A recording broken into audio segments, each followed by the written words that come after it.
Bonjour à tous, bienvenue dans le troisième épisode de cette petite série où je présente les différents logiciels, les différentes applications que j'utilise sous Mac. Donc dans cet épisode, je vais présenter une application assez simple, donc la vidéo sera très rapide. Donc c'est une application qui va permettre de cacher les icônes dans la toolbar du haut de Mac.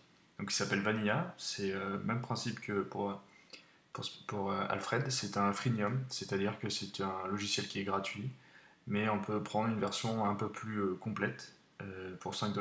Voilà, avec quelques petits éléments en plus. Donc qu'est-ce que ça fait Vanilla? Voilà, ça va cacher finalement les icônes de la barre en haut et qu'on va pouvoir déplier et puis réutiliser si on a besoin. Et donc, je vais faire une petite démonstration. Donc, vous pouvez cliquer sur Download Vanilla for Free pour directement télécharger le point DMG pour installer l'application. Donc ça vous permet notamment, voilà, toutes les applications, les icônes que vous n'avez pas besoin, d'aller les mettre derrière, de les cacher derrière une petite flèche pour éviter voilà, d'encombrer une fois que vous avez beaucoup de logos et d'applications lancées, d'éviter de vous encombrer avec des icônes que vous n'utilisez pas. Donc voilà, une fois qu'on est lancé, ça va nous proposer la version payante qui n'est pas forcément utile. Enfin, dirons que la base et l'intérêt finalement de l'application est disponible dans la version gratuite.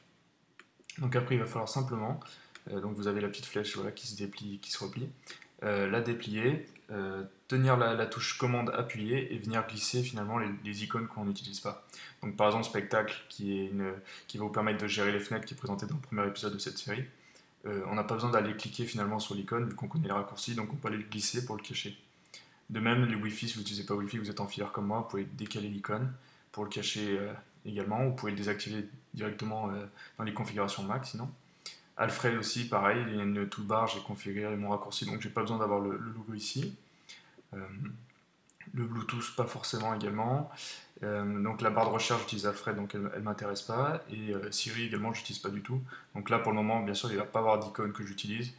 Ceux que j'utiliserai, je les mettrai bien sûr en dehors de la flèche. Et voilà, ça vous permet de cacher finalement tous les icônes que vous n'utilisez que très rarement, ou voire jamais. Et vous les avez quand même accès via cette petite flèche. Voilà.